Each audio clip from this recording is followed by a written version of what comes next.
এই বিজয় ওই অপশক্তির বিরুদ্ধে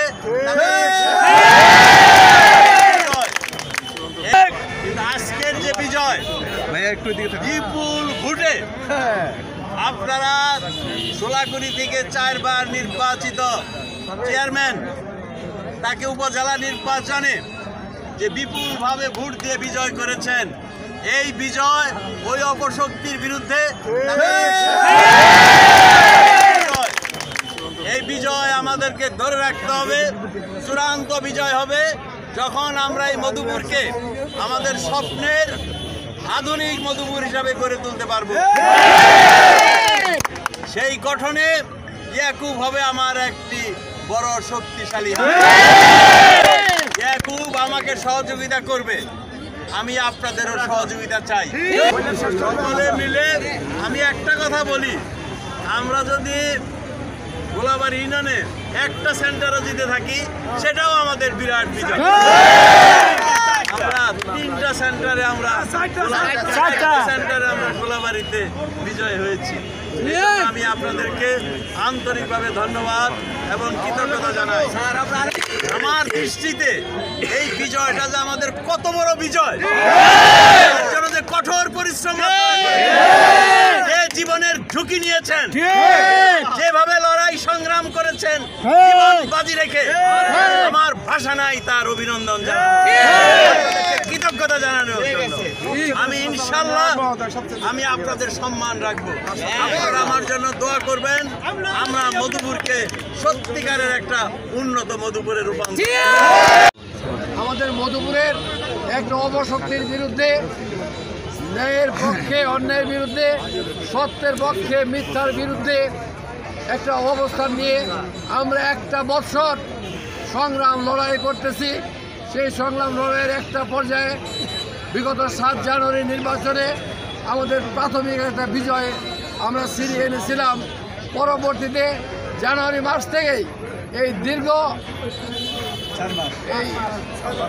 5 মাস আপনারা ওই অপশক্তির বিরুদ্ধে আরেকটা অবস্থান নিয়ে এই উপজেলা নির্বাচনে আমরা অপশক্তি এবং যারা অবৈধভাবে অর্থ সম্পদের মালিক হয়েছেন সেই অবৈধ অর্থের বিরুদ্ধে একটা অবস্থান নিয়ে এই দীর্ঘদিন আপনাদের কষ্ট করেছেন, পরিশ্রম করেছেন, রাত দিন কষ্ট করেছেন, পরিশ্রম করে আপনারা এই বিজয় ছিনিয়ে এনেছেন।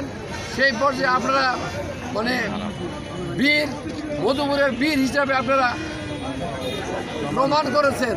সেই পর্যায়ে আমি আবারও আপনাদের প্রতি আন্তরিক অভিনন্দন জানাই, ধন্যবাদ জানাই, কৃতজ্ঞতা জানাই। আমাদের এই নির্বাচনটা আমাদের অস্তিত্বের লড়াই ছিল। এই নির্বাচনটা আমাদের জীবনের উপর অনেক ঝুঁকি আসেছে, আপনারা জানেন। আমরা কোনো ঝুঁকিতে কখনো এক চুল বিছাই নেই, এক চুল না, সবসময় হয়েছে। লাস্টে যে 2টা রাত্রি গেছে, আমার মনে হয় কমপক্ষে 2 কোটি টাকা ছড়াইছে, কিনেছে। যার জন্য আমার আইডিয়া ছিল আমরা 30,000 ভোটে বিজয়ী হব। 7-8 ভোট তারা টাকার বিনিময়ে কিনেছে, মানুষে তারা টাকা দিয়েছে। আমার সবচেয়ে দুঃখ হলো 8টা মাস যে বেইমানের বিরুদ্ধে আমরা আন্দোলন করেছিলাম, সেই বেইমানের সাথে হাত মিলে আমাদের সাথে তার চেয়ে বেশি বেইমানি তারা করেছে। তাদেরকে বাধ্য হয়ে আমরা সকাল থেকে নিয়ে বিশেষ করে রাত্রি 12টা পর্যন্ত আমি এক চুল ঘুমাই নাই, খাওয়া দাওয়া ছিল না। আমার শুরু ছিল অ্যাডভোকেট ইয়াকুব আলী সাহেবকে আমরা না পারি তাহলে আমাদের নেতা ডক্টর রাজ্জাকের অস্তিত্ব তারা বিলীন করে। টার্গেট আমরা এই বিজয় ডক্টর রাজ্জাকের বিজয়, আমাদের মধুপুর উপজেলা সহযোগী সংগঠনে মধুপুরের বিজয়। তারা যদি বিজয় হতে পারত, আজ মধুপুর সন্ত্রাসের কায়েম রাজত্ব হতো। ব্যবসায়ী করতে পারতে না, কোনো চাকরিজীবী সুস্থভাবে চাকরি করতে পারতো না, কোনো মানুষ সুস্থভাবে থাকতে পারতো না।